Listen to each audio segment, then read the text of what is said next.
Hello and welcome everyone to week number 5 of the SMITE Oceania Pro League. I'm your regular here, Husey, and joining me after a spectacular performance last week, if I do say so, we have the lovely Nightfall. Nightfall back on the casting desk and out from behind the camera. Yeah, it's exciting, different, new. Not new, Oh, no, but yeah, return to the old. yeah, it's a good feeling being in front of the camera rather than behind it. But behind it is still pretty fun. Regardless, we are Yeah. going to jump into the picks and bans of the first game. We will see what our first lock-in is. Actually, the first ban, excuse me, it's going to be a Zeus. Yeah, so the Zeus has been a pretty standard takeaway for all of these teams in the OPL. Such a strong mid laner, so much damage, so much pressure, so much burst, and really just a huge team fighting ultimate that can influence so much of the map. Yeah, Kipri and Thanatos now banned away. So Kipri, he's got that revive. He's got good wave pressure to help that ADC. So pretty nice to take that away. Thanatos as well, pretty standard, pretty obvious. He's got Yeah. such a huge burst damage, and that ultimate is very, very good. Hercules, the last ban, and the first lock-in is going to be a Kabrakan. Yeah, so Kabrakan's such a strong pick right now out of the solo lane or the jungle. We've even seen it a little bit in support. So much magical damage and so many protections as well. It's just such a safe pick and such a pick that's so extremely hard to deal with. The next couple picks, though, for the side of Legacy is going to be Poseidon and Sylvanas. So Sylvanas, similar to that Kepri that got banned away, a lot of pressure to help push the mid lane. And same with this Poseidon. So look at Legacy to really establish some of this mid lane control.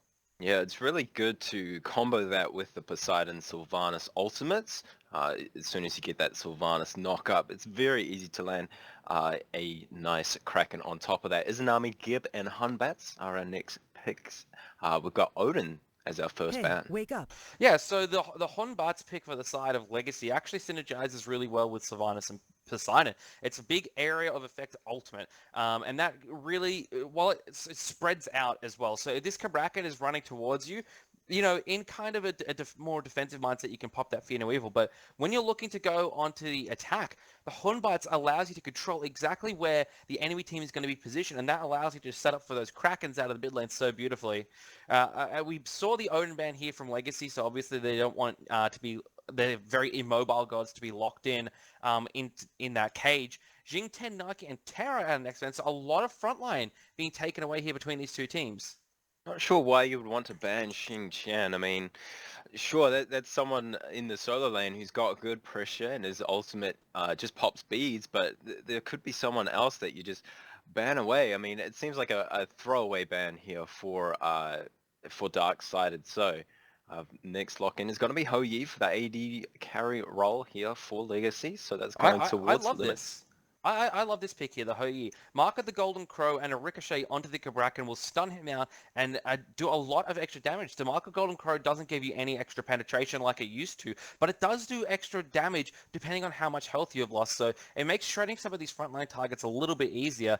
Yeah. Changa and Skadi now locked in for the side of Darksider, and Sobek is going to be our final pick. So this is going to be a Changa jungle from the side of Darksider, something that they really enjoyed playing around with last week, evidently. Yeah, and we've got two ADCs again here for Darksided. They really like running that AD carry in the mid lane for the double DPS. And that's going to be Shred on the Skadi, Swifty on the Izanami. So both have got decent amounts of burst as well. So Swifty, the Izanami ultimate is massive. You mix that in with your 2 ability as well. That's a huge amount of damage. And Shred with that, with Caldia and the 1 ability with the permafrost down, huge amounts of damage if they both go for Transcendence. Only one of them is going for Transcendence first though. Yeah, so we're here in the game now. Bluestone, Pendant first pickup here for Shred, giving him a little bit of extra power, mana, and MP5 here in the mid lane. A little bit of extra push as well, giving some extra tick damage to all his abilities.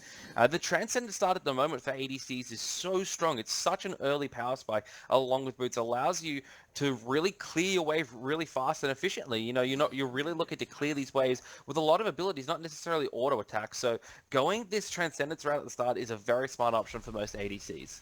Yeah, especially in the mid where you need to have that sustain with the mana because you have to clear with your abilities rather than your auto attacks. While the auto attacks certainly help, it's just when you're up against Poseidon that can clear a wave and 2 abilities at level 7, then you have to keep up. That's exactly what they're going to do with that ability. We've got Changa in the solo lane forcing out Chuckles over here.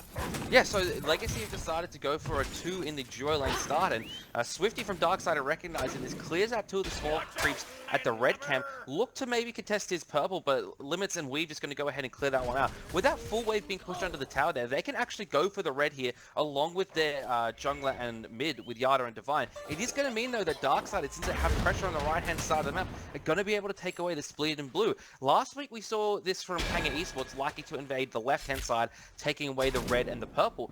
What happened in those games, though, was that the speed and blue buff ended up being too important in terms of what they actually provide to the characters to make those kind of trades worth it, because the speed buff allows you to rotate more, the blue buff allows you to use abilities more often and gives you more mana and mana regen. And so when it came to these really early engagements, the team that had the speed and blue buff was coming out well on top. So what I'm looking for now from the side of Legacy is to not really look for a whole lot of fights here at the start, but just to farm out until they get their power spikes around level 5.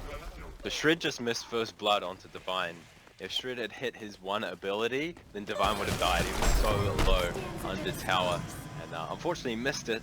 But yeah, this is the pressure coming out from Darksided, pressuring that mid lane, and Divine finding it difficult to try to stay alive, but he's safe now.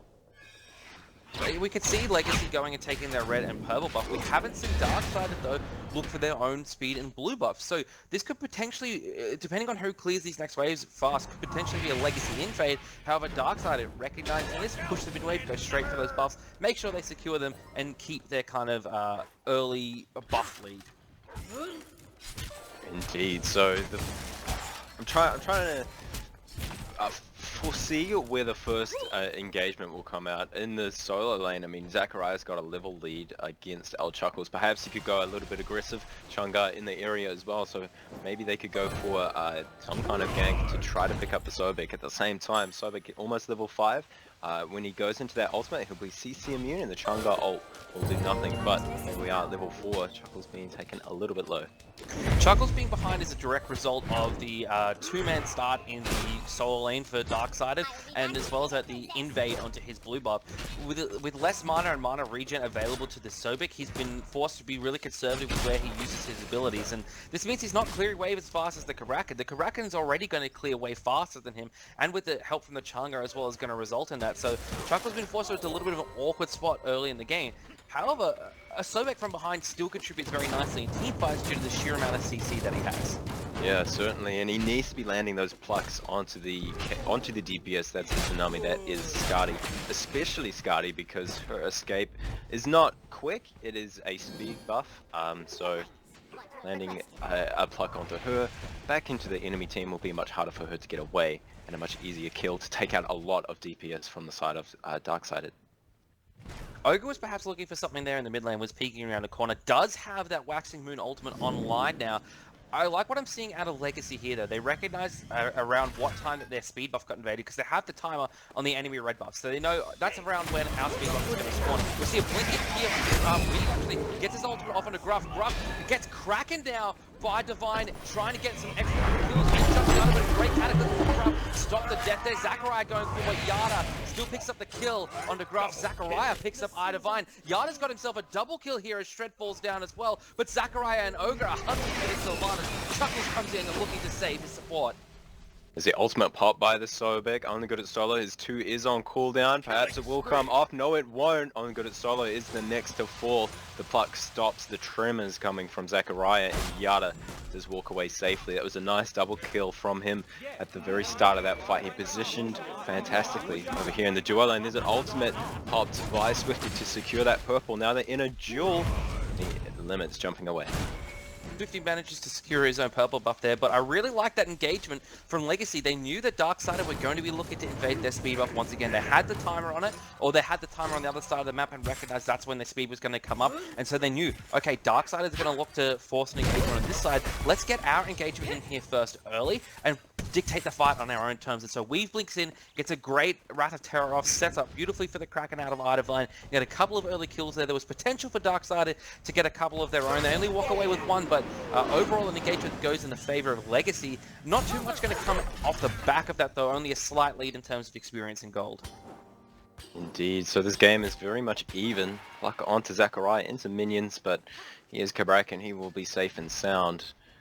So after all of that, Dark-Sided Legacy still very even in this game, still could go either way. It all comes down to how they play in these team fights, how they these map movements, which we just saw was fantastic by Dark-Sided, but greatly defended by Legacy. So even if Dark-Sided try to attempt again or they try to attack, Legacy's defense is just very strong. What we saw yesterday out of Valent Squadron in the SPL was they had this double hunter lineup.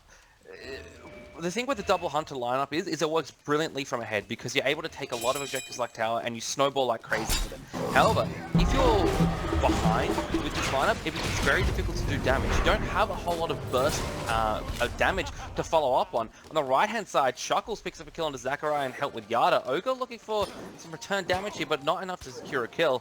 As I was saying with the double hunter lineup, you really need to be ahead for it to be as effective as it can be. If you're behind, it's very hard to start winning these engages because you lack a lot of burst damage, and trying to do damage over time against a lineup that is ahead of you in terms of experience and goal becomes increasingly difficult. Yeah, it certainly does. We just saw there that, I mean, Dark-Sided went for the aggressive play again, but Legacy just played it so much better. Yada getting out on a sliver of HP. He knew exactly what to do. He knew where to be and how to get out. He also knew that Chang'e was coming as well. So he just positioned greatly. And we saw that before around the first speed buff fight. Whenever Skadi was trying to run away, he just cut her off. He knew that that was the only escape point for the Skadi. And Yada just went around the corner and picked up a double kill. So great play so far here from Yada. And it's putting Shred even further behind. He's bottom in net worth so far. Hasn't even got his Transcendence online yet to start building up some of those stacks. You know, the stacks on Transcendent aren't the most important in the game, but it's definitely a nice bit of extra power and mana to have for yourself. He's level 7. He's a level behind iDivine. Actually, iDivine getting taken very low here. Only good at solo lands the Waxing Moon.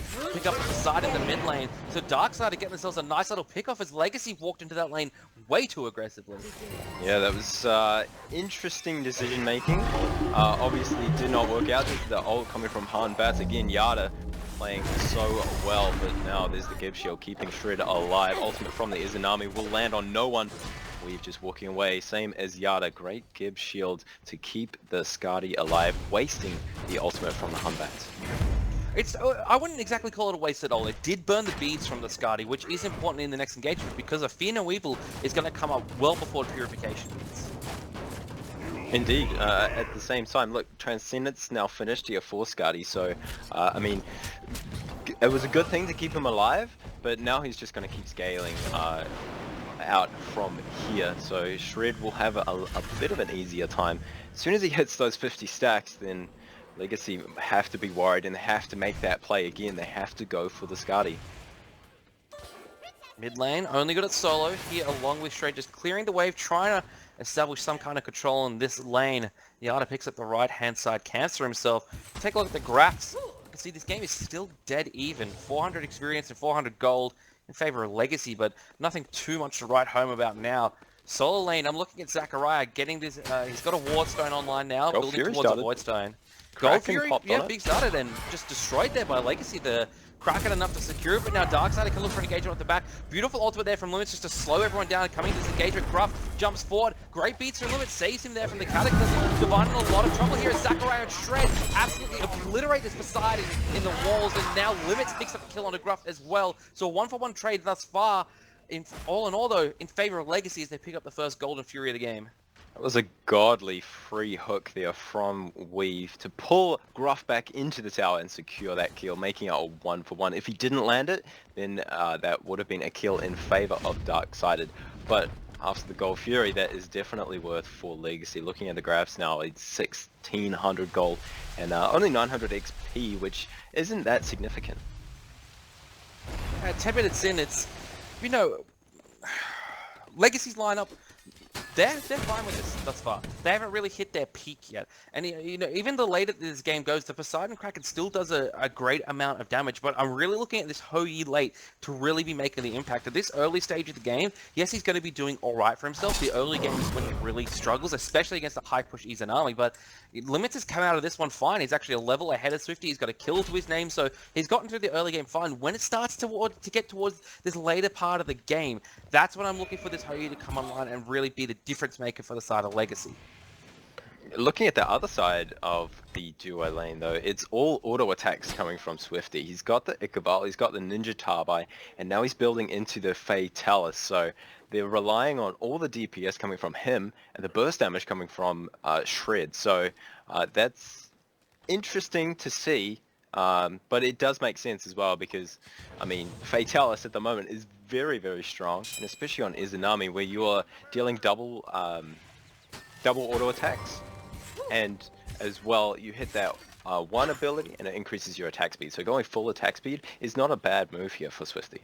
And the discarding does a surprising amount of ability damage as well. So, you know, we've seen plenty about this. Discarding mid's been tossed around for quite a while by a few different pro players as something that is actually viable. So it's not terribly surprising that they're going this route, but the Skadi just doesn't provide the same burst damage as something like a Poseidon.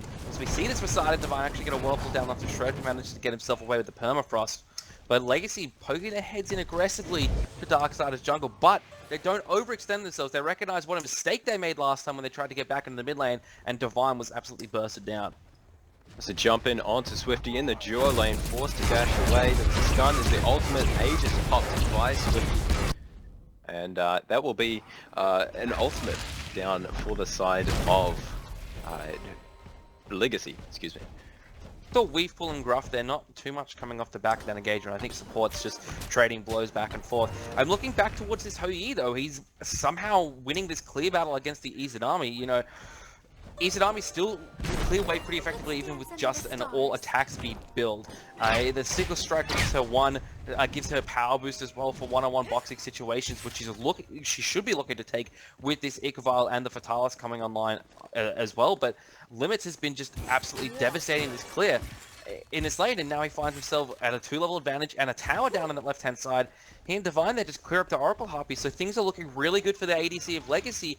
What I'm looking for Limits to see if he could carry a game is only good at solos, pulled in, uses that Moonflower Dance to immune himself away from any further CC and damage the Geb Shield aiding him as well as he walks away from the fight. But as I was saying, what I'm really looking for from Limits is, can he carry from ahead? Is he good enough to be that carry player for Legacy? Yeah, that's what this game is relying on, essentially, as well as the setup from the rest of the team. You've got the Hunbats, you've got the Sobek, you've got the Sylvanas, and you've got the Poseidon. But none of that matters unless they all come together and they all have to land it. You've got great setup, but you need follow-up. Otherwise, that team comp does nothing. At the same time, I want to point out that Ichabod for Izanami actually gets to 3 stacks in 1 basic stack if you hit 3 minions. And if you hit him on the way back, then you're essentially keeping that up. So it's a good item pickup here for Izanami for Swifty. So just an interesting fact, I think, because you can get that that power buff, the 30 power buff, it is 30, extremely quickly. So the fact that, as you mentioned before, he's losing this wave clear is very interesting. Alright, Portal Demon started up now by Legacy, only got Solo trying to poke his head in here. Not going to be able to find terribly much. Portal Demon, 50% HP. Legacy not looking to full commit yet. There's the Whirlpool down from Divine, looking to find something onto Only Good at Solo, but they're going to drop the Portal Demon now. Zachariah charging in here in blink speed. He only picks up 1 with the Rat of Terror. There's a great Venom Wheel from Yada, and Only Good at Solo is exploded by Alchak's Kraken land from Divine onto approximately no one. Sunder there doesn't land, but Limits jumps over and gets the kill on a Shred. Down come the Suns from Limits now. Zachariah, a lot of trouble actually stunned out there. Zachariah looking to fall down here. Yada doesn't go into the Sacred Monkey, but Divine picks up the kill with a basic attack. Yeah, and Swifty only now just coming into the fight. Everyone on the side of Legacy is extremely low, so they have to get out. Otherwise, Swifty might be able to get a pin here with the help of Gruff. Sitting at level 14, Divine and the rest of Legacy all coming around that corner, looking for some kind of angle to pick off Gruff and Swifty. At the same time, Gruff and Swifty want to stop this Gold Fury from happening. A plug onto Swifty, pops the beads, jump onto Gruff from Yada, and beautiful ricochet. Limit's picking up Swifty. Great work there. Darksider do force Legacy away from the Gold Fury. They're all under 50% HP, but Limits, knowing his limits there, jumps in and picks up the kill onto his opposite number. It gets a beautiful double tap ricochet onto the Izanami. So after that little bit of engagement there, it's a 5,000 experience, 4,000 gold difference in favor of the squad of Legacy Esports. And as you said before, you do not want to have 2 DPS and be behind, and that's exactly the position that Darksided are in. So fighting back into this is going to be extremely difficult, especially when your Izanami just got destroyed by the Ho Yi. She's even further behind. What's he picking? Is that that'll be an Executioner for Swifty there. So he's going to lack in damage, and he's going full DPS. And I don't see this working out. It could be a chin size to chunk down the very tanky targets that are Chuckles and Weave. Even if Yada picks up some extra health for himself, it could be very effective there as well. So I don't think necessarily it's the worst option in the world to go. It especially means that should be very fast at chunking down towers. You know, given the penetration you're getting off Iqval and Fatalis and the steroid that is the Sickle Strike. It just needs to. Darksiders just aren't playing this quite correctly yet. They've got an idea in their head of kind of what they want to do, but they're just not executing it correctly right now. Yeah, exactly. So, I mean, looking at Legacy's team composition, they're playing it fantastically. You saw in the mid lane, everyone on the side of Legacy was extremely low, so no one got picked off, and they all played their roles exactly the way they were supposed to. Their team composition is just, I feel like it's better, especially the position they're in. I mean, the Poseidon's already got Gem of Isolation, so Skadi is going to have an even worse time in this game. Gem of Isolation on Poseidon is filthy, to put it quite frankly. You're already getting pulled in by the Whirlpool, you're slowed as well. It's great, it's form of soft CC that you can use to actually burn purification beads.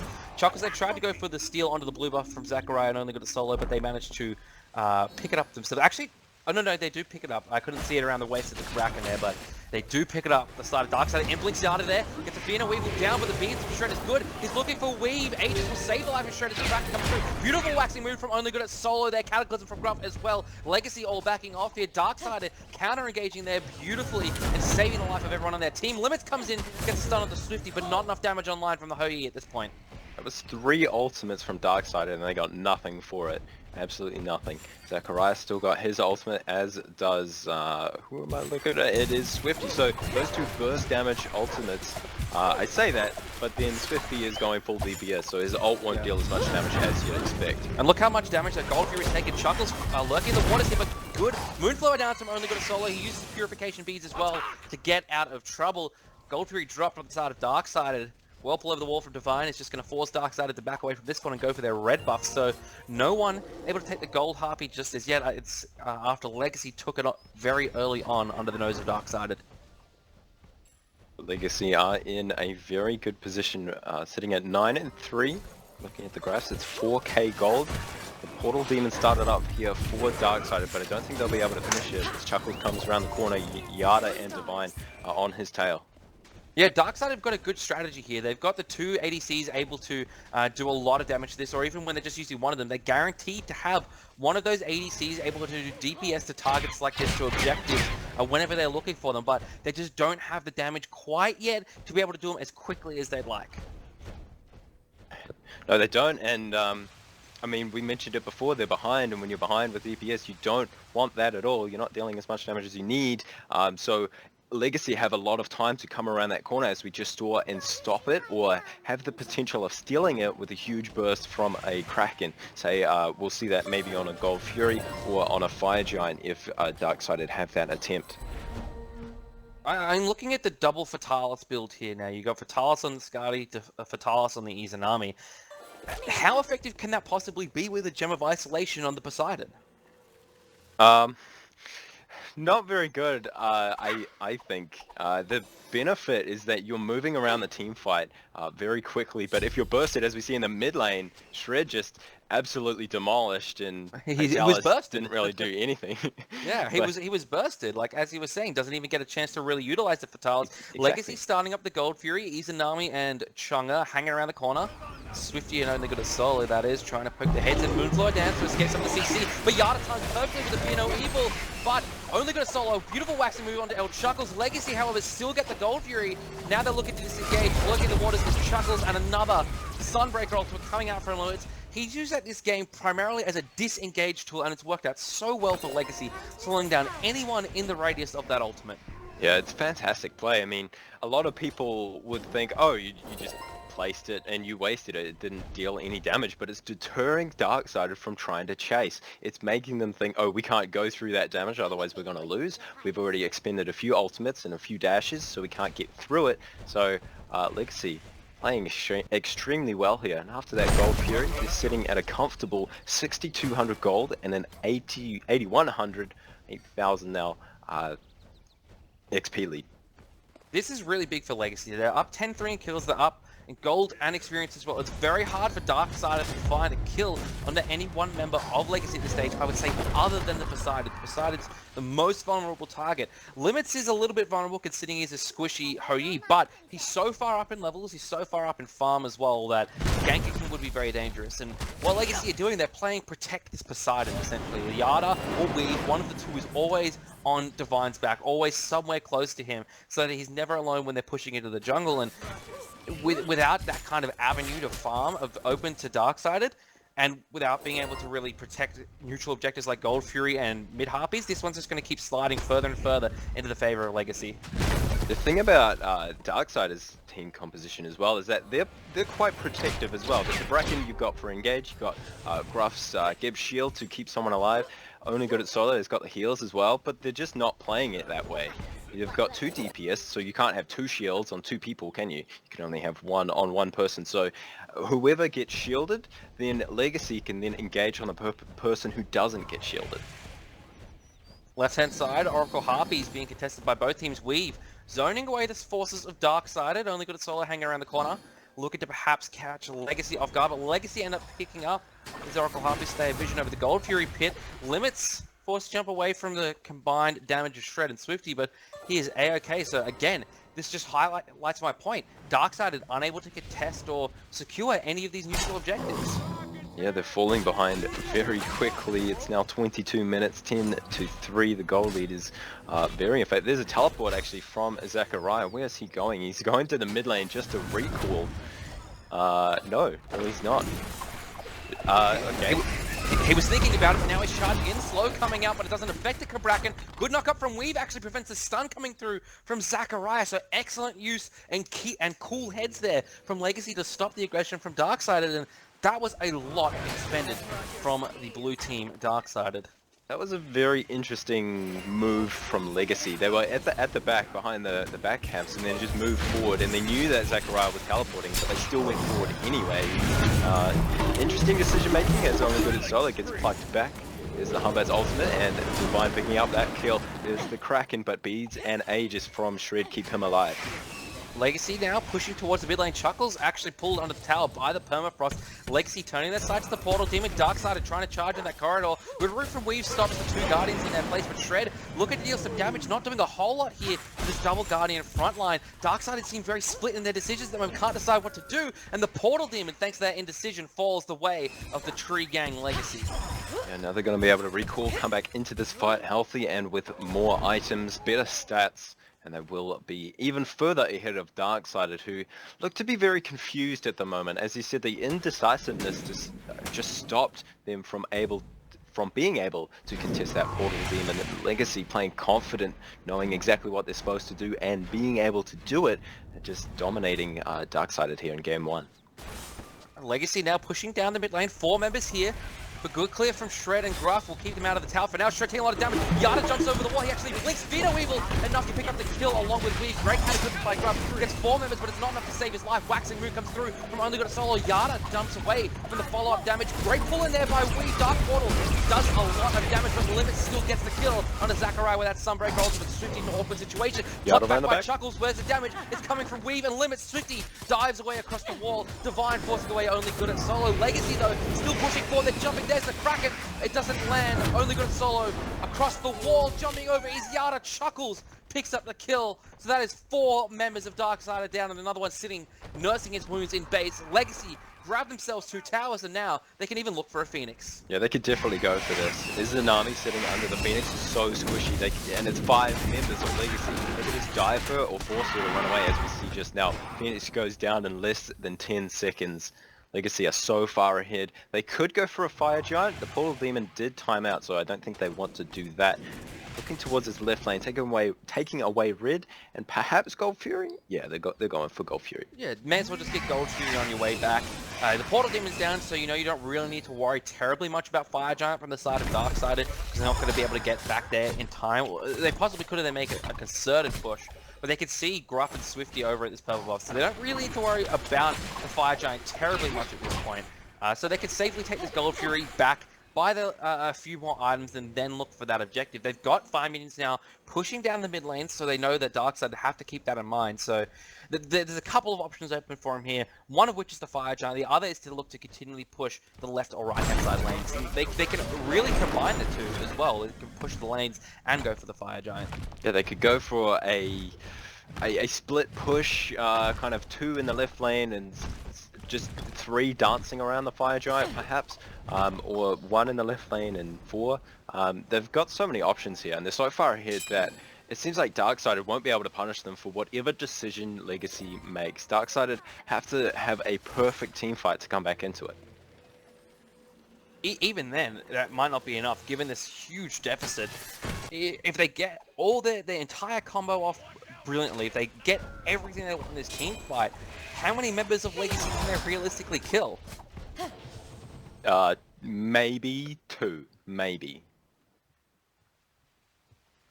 Especially with the double Guardian. Like, Chuckles yeah, level 20, a lot of defense online already. Weave, a lot of defense and health online himself, plus he's got regen, plus he's got the ability to self-heal with the Wrath of Terror as well, so it's going to be very, very difficult for Darksider to come back into this one. They really need to find a few picks. They really need to punish Legacy for overextending, and they've done that earlier in the game. They punished Legacy when they took a bad path in the mid lane. They need to be looking to do similar kinds of things, because you know you're not going to come back into the game just off the golden experience you get from kills. But by getting a kill, by putting Legacy at a man or 2 disadvantage, that opens up the map for you to get some farm. Chuckles left hand side boxing that with Shred, who burns both of his relics. Divines here now should be able to get the free kill here. 1 more auto will do it, and Eye Divine getting a kill onto his opposite number. Right hand side though, Darksider recognizing they have a 1-man advantage, looking for a 5 here for the Sunbreaker ultimate and the Wrath of Terror, doing a lot of damage. Weave though, taking hardly any of it to himself. Fiona Weaver comes out from Yada, but a Cataclysm from Gruff will stop his aggression in its path.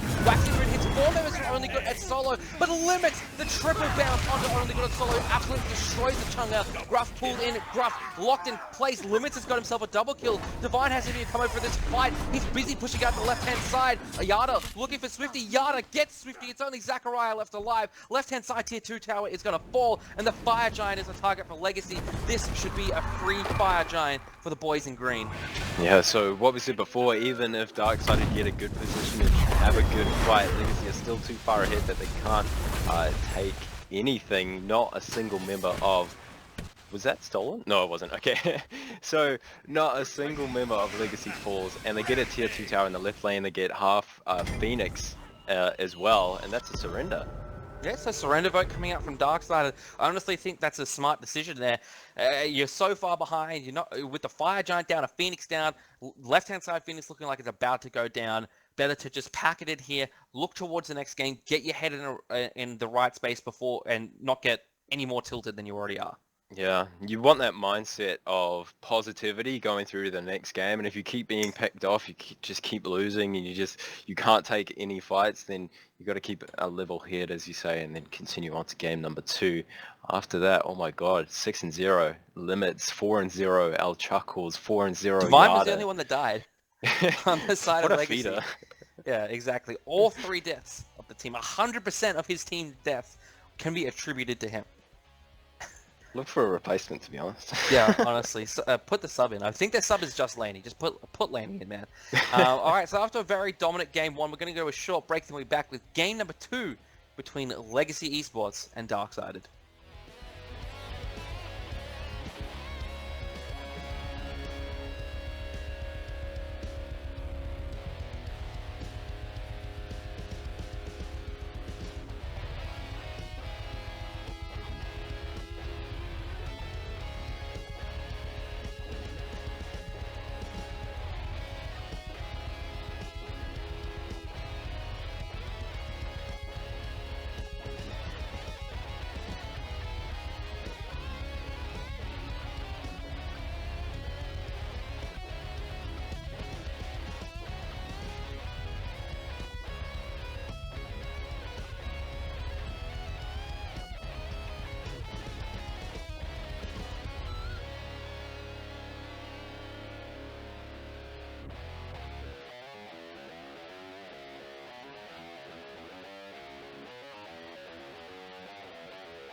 Alrighty, here we are. Game number 2 between Darksided and Legacy Esports. Very one-sided. Game number 1, Nightfall, after the first 5 minutes.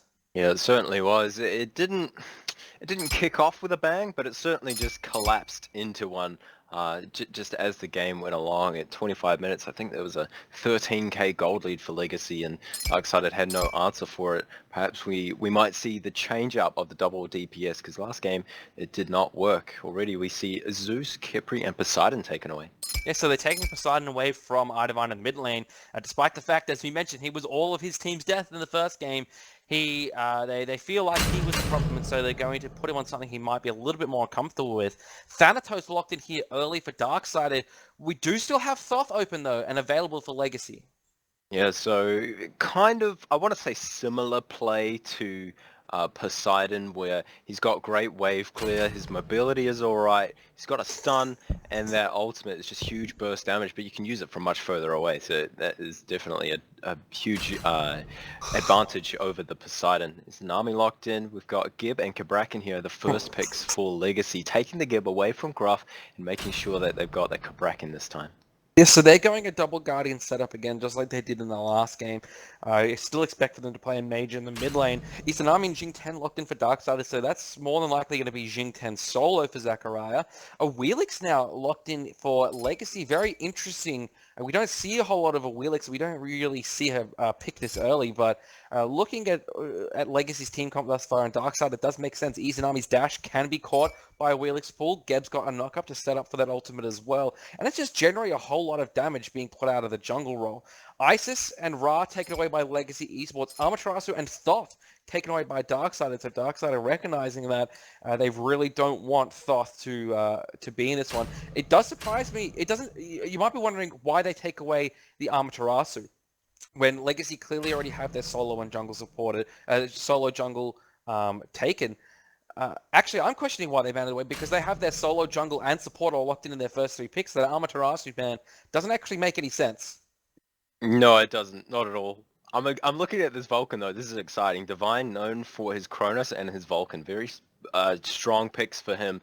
Comfort picks as well. Vulcan with huge burst from a long range, as well as that turret for great zoning potential, and the knock-up on the Magma Bomb will help out the Wheelix with the knock-up. So 4 members with knock-up here for the side of Legacy, helping out the Wheelix, getting those people into the air as well. Ho Yi jumping into the air, not very good to try to get out of the to try to get away, as well as Izanami can be pulled from underground. And they're the Ho Yi as well. I'm really surprised that they're picking the Ho Yi into this Wheelix. I suppose, as we said last game, the Ho Yi does do very well against a lot of frontline targets due to his mark of the Golden Crow and the Ricochet doing a tremendous amount of damage. So I'm looking at Legacy's composition, and it's got a lot of burst damage. It's got a lot of pressure as well. Yeah, it certainly does. The Sobek lock-in for Darksiders as well. Interesting. That's going to be the support. So Gruff on that, trying to make picks this time onto Legacy instead of the other way around. All right, I think we're having a little bit of a technical issue at this point. We might cut to a little bit of a break here just so we can get this sorted out.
All right, thank you very much for that, for your patience there, folks. We managed to get that sorted out a lot easier than I thought we would. So we are back in game now, just at the start of this one, so we don't miss out on anything. Darkside is still on the left-hand side of your map in this one.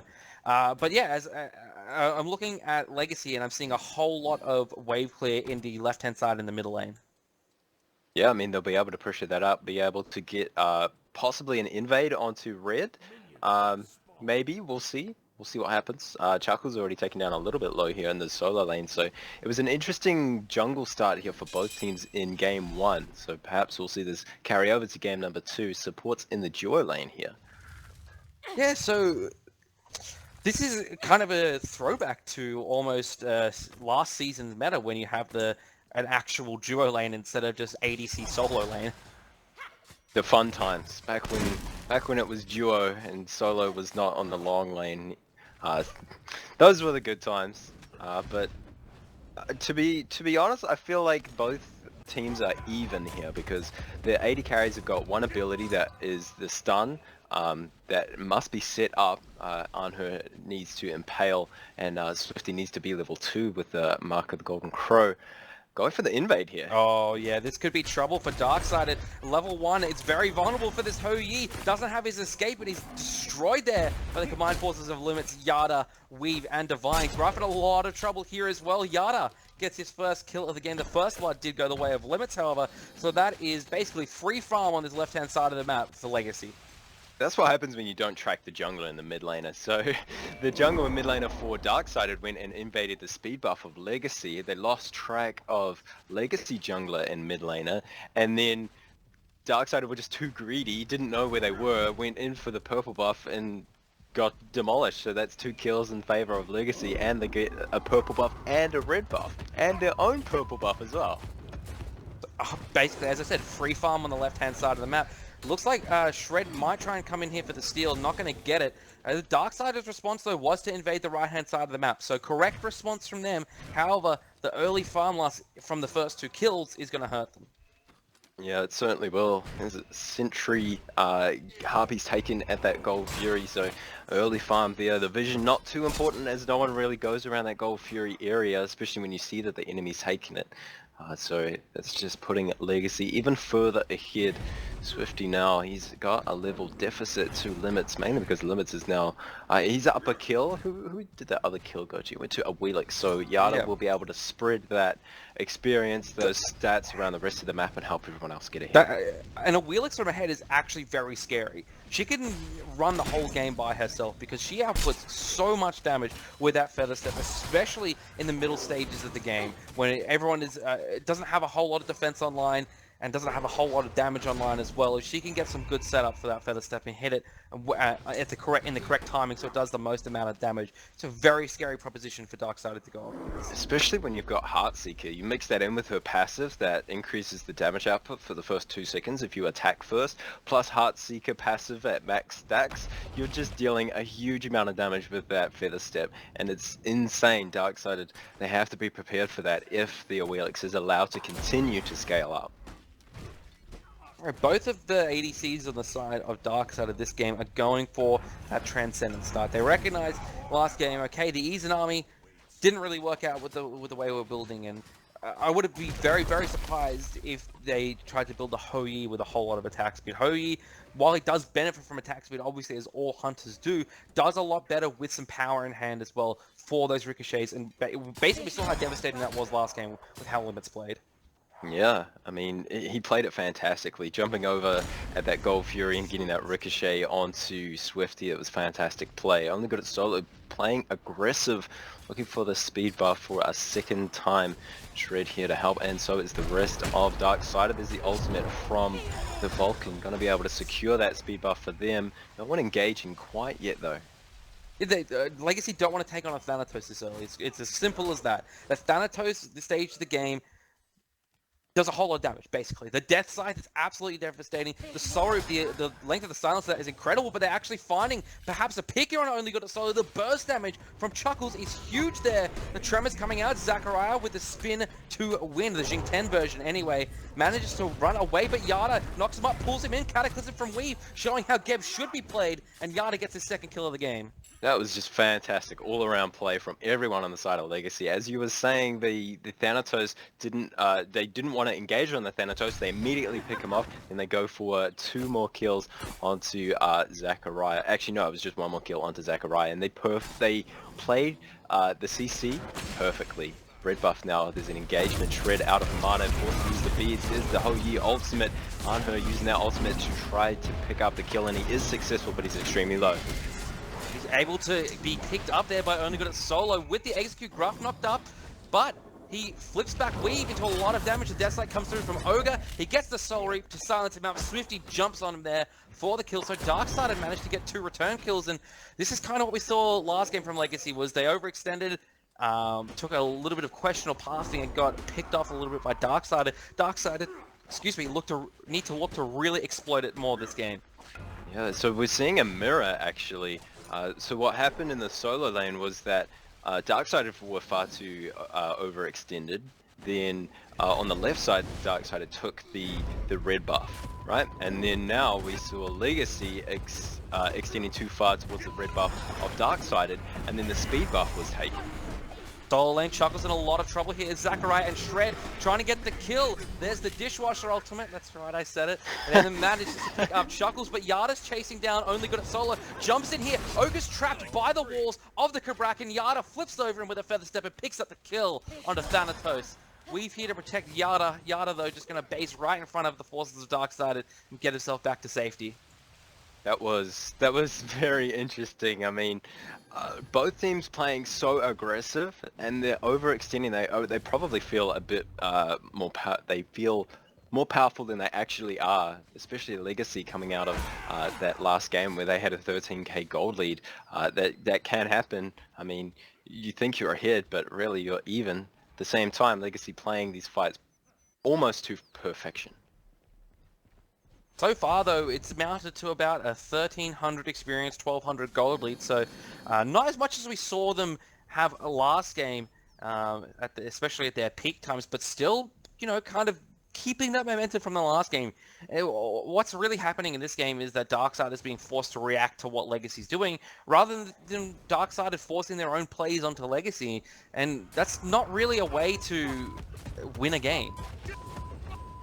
No, I mean, it's not. As we see Thanatos ulting limits, he uses that ultimate to stay CC immune, but he still takes huge amounts of damage from both ultimates and the death scythe. And that will mean the end to limits. Another kill in the pocket for Darksided, and that will go towards... Actually, I did not see who it went to. 2 kills already for Swifty, so that's very good. Yeah, so Swifty last game found himself pretty incredibly behind to limits. In this game, now he's even and starting to get himself potentially ahead here. If we're looking at net worth, he is actually ahead just barely of limits. But Gold Fury now started up by Darkseid. A lot of damage coming through from them. I don't know if we can steal this one. Yada picks up a kill on Zachariah on the right-hand side. Darkseid do get the Gold Fury, so that's going to bring them level in terms of experience and gold. Yeah, and that's what happens whenever you commit too much to the solo lane without sufficient vision around that Gold Fury. You can see that Darkseid have got fantastic vision as only good at solo just popped and destroyed. Very, very vulnerable is that Thanatos. His only escape really is his ultimate, and with that one being down from helping on the gank on limits, really no escape for him there. Purification beads were burnt in that fight as well, so... Not much escape there for the Thanatos. 1 and 3. We hit the 8.5 minute mark.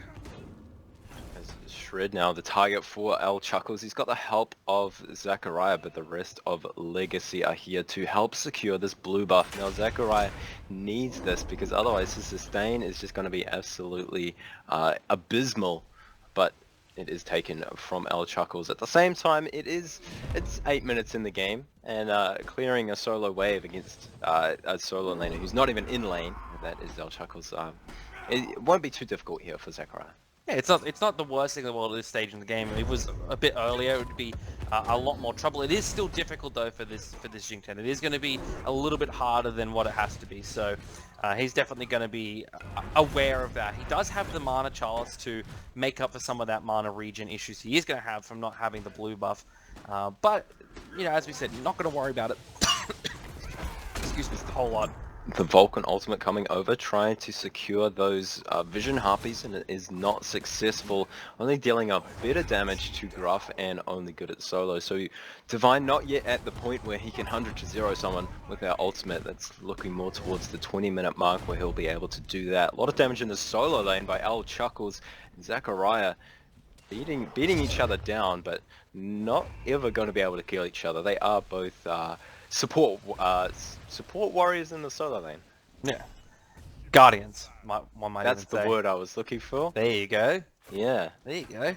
Learn Look, something new every day. Look, it's not as bad as Dishwasher, so just count your lucky stars there. As soon as I I'm saw so that Jing glad 10, that's a thing.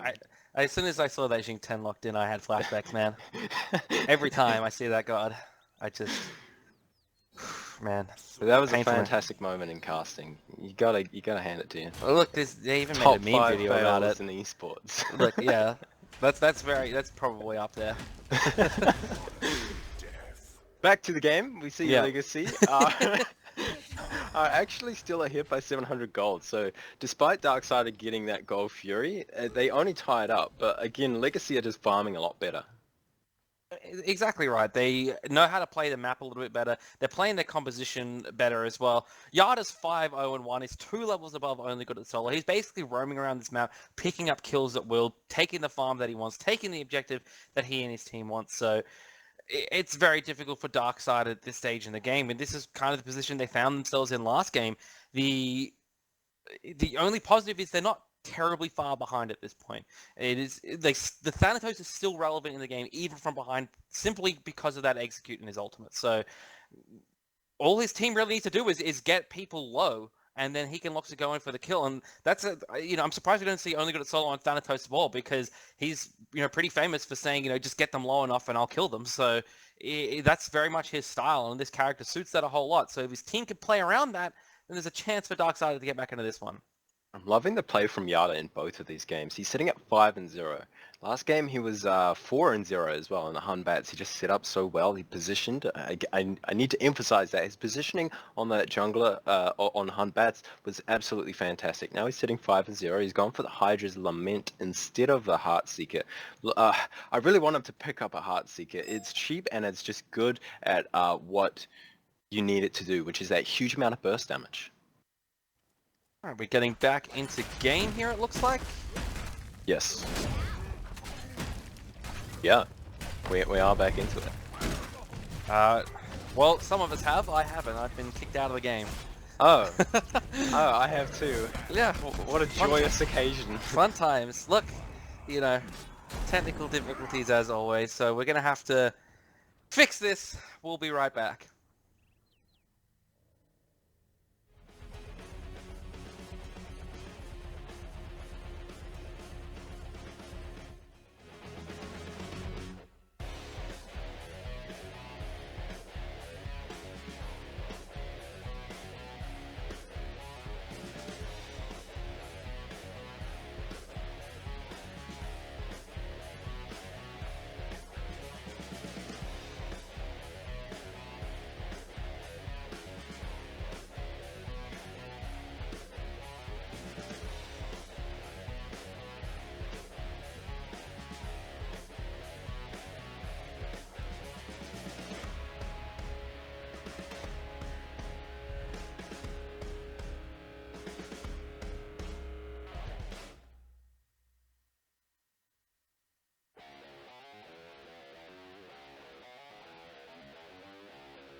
Alrighty, so unfortunately we have lost the second game of Darksided versus Legacy. Legacy did end up taking that one away from the side of Darksided, so they get themselves the nice 2-0. Our next series is going to be Direwolves taking on Team Noxide, so we're going to go ahead and get that one set up as soon as possible. Don't go anywhere, folks. We'll be back with all the action as soon as we can.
Alrighty, guys. So as we said before the break, unfortunately, the replay of game number 2 between Legacy OC and Darksided has broken, but Legacy still end up winning that match. They did play the whole match. I saw some confusion in Twitch chat about that.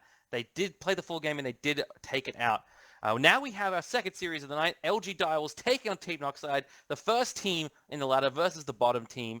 A lot of friendly banter between these two teams in the week leading up to it. Direwolves is a very important week for them. If they actually get a 2-0 today and a 2-0 tomorrow against Legacy OCE, they have guaranteed themselves a spot at the SMITE Masters tournament in Atlanta. But for now, let's look at this game. We see our first bands coming through. Odin and Zeus taken away by Direwolves, Kepri Chang'e by Noxide.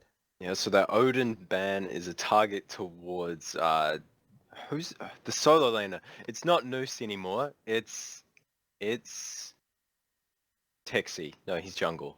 No, Texi is solo, Freemason jungle. Is he? Oh, they swapped Yeah. again? Yeah. Okay. Yep.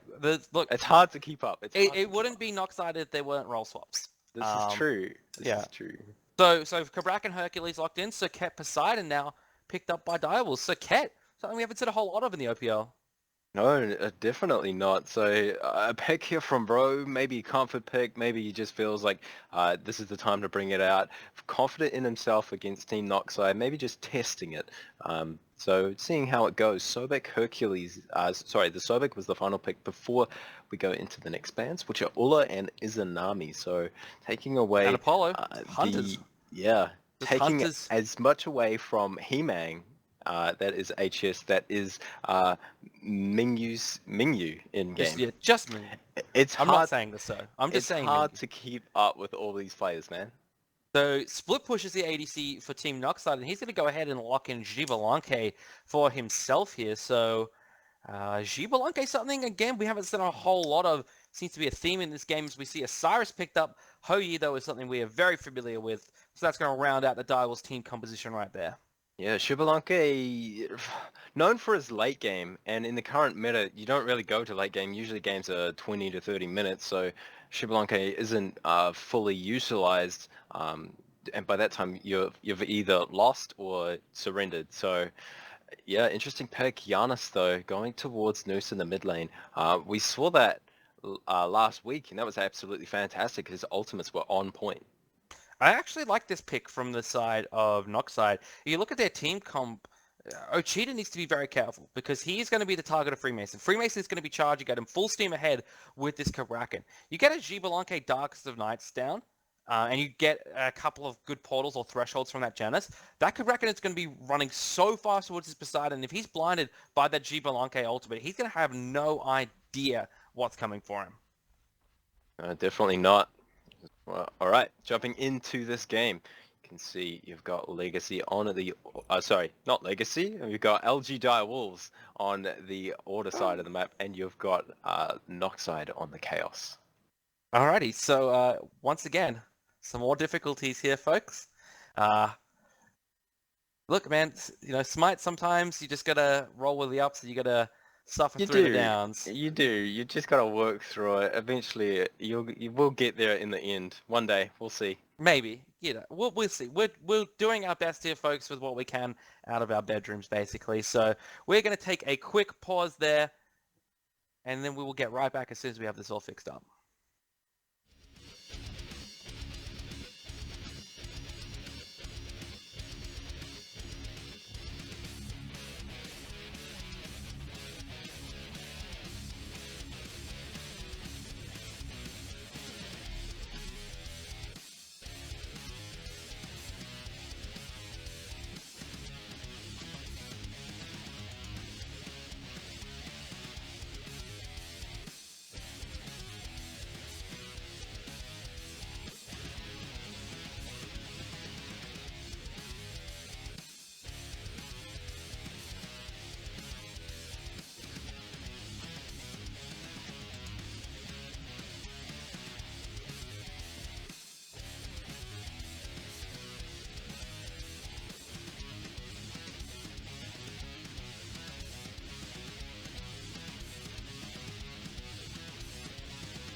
Alrighty, guys, we are back, and hopefully we stay back this time in this wonderful game we call SMITE. But it is the Direwolves taking on Knockside Esports Club. As I was saying before the break, I'm liking Knockside's team composition. If they can pick on this Ket and Poseidon early, they have a decent chance here against the Direwolves.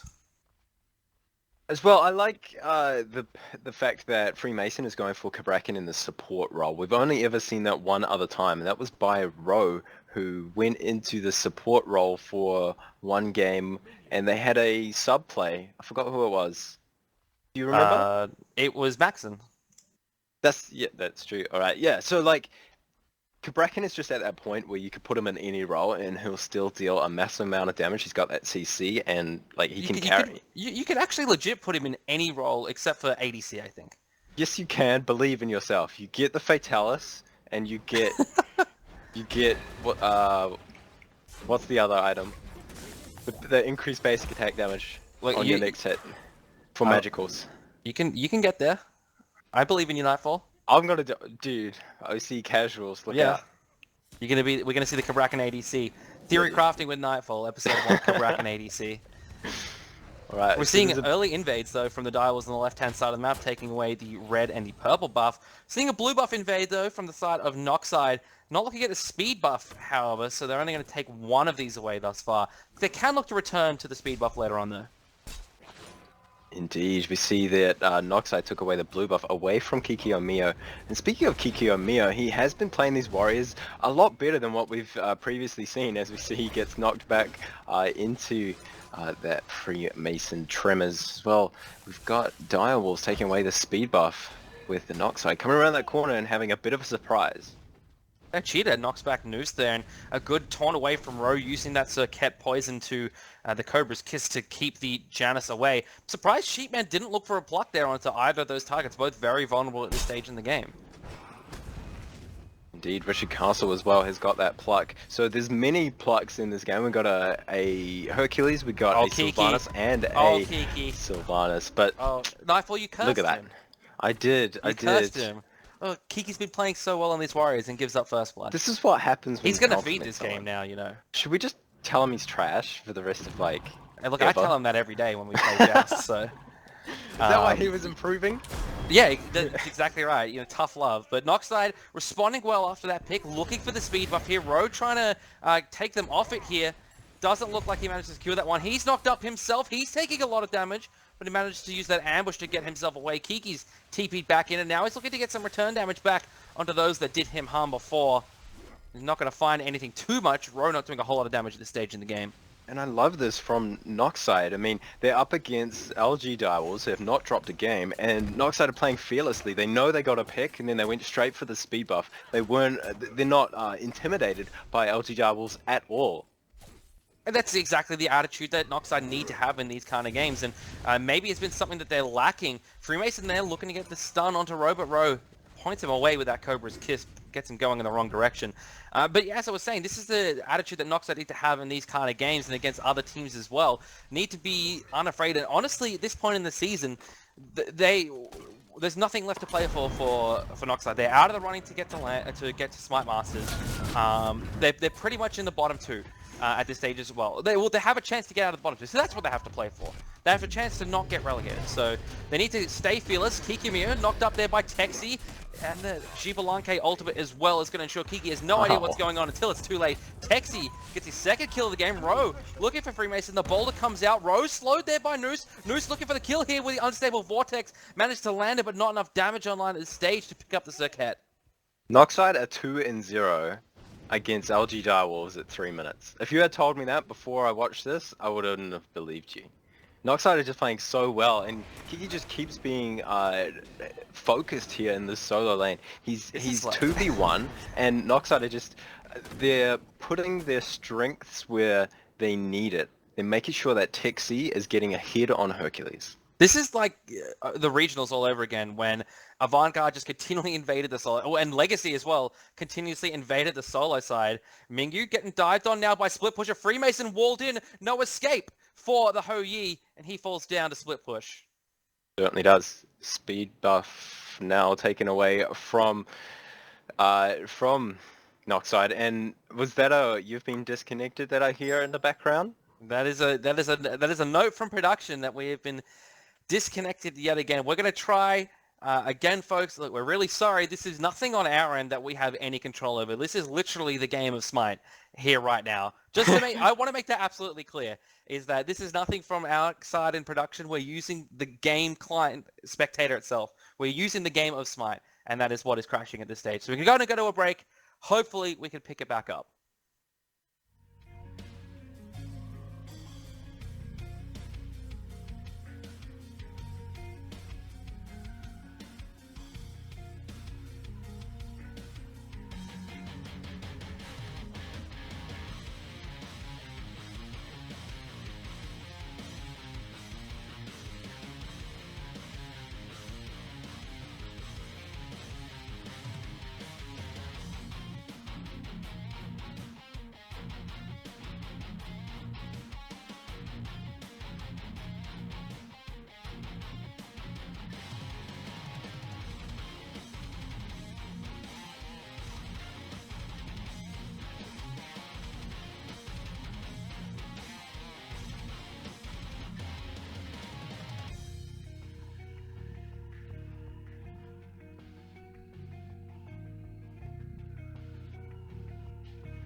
Guys, unfortunately, I have some bad news. We're not going to be able to bring you this last set. Direwolves do take it 2-0 over Team Noxide, and from what I understand, they were some actually quite good games, which is disappointing for all of us.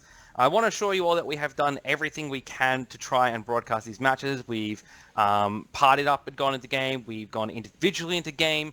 We have gone 2 of us in a party, 1 not in a party, so on and so on. We tried pretty much everything we can. We've pretty much tried everything we can to be able to do these games, and it's just not happening. So, Yeah. look, we don't know what it is. It's the fact it's happening to all 3 of us, and we live in like hundreds and thousands of kilometers away from each other. One is in New Zealand, one's in South Australia. I'm in New South Wales, so it's definitely not like a local internet problem. So we It don't know could what be it a, is at the moment. it could be a multitude of things, but Yeah. I mean, we've been doing this for what, 2 years now, and it's still, Yeah. you know, for lack of a better word, screwing us over. So, sorry about that, guys. I mean, we tried very, very hard to bring you these matches. Yep, so unfortunately we're unable to bring you these ones. Direwolves take the series 2-0 over Noxide, as I mentioned. So we will be back tomorrow, hopefully, trying to bring you those games if we can. But we will be doing everything we can to bring you those games. It is going to be Direwolves taking on Legacy and Avant taking on Kanga as well. A lot on the line for Direwolves and Legacy. Basically, it's a last-ditch opportunity for Legacy to try and keep their chances at SMITE Masters alive. So we really want to bring you those games. We really hope we can, but thank you for spending as much time with us tonight as you have and putting up with all of the shenanigans. But unfortunately, there's nothing we can do from this stage, so we bid you a good night.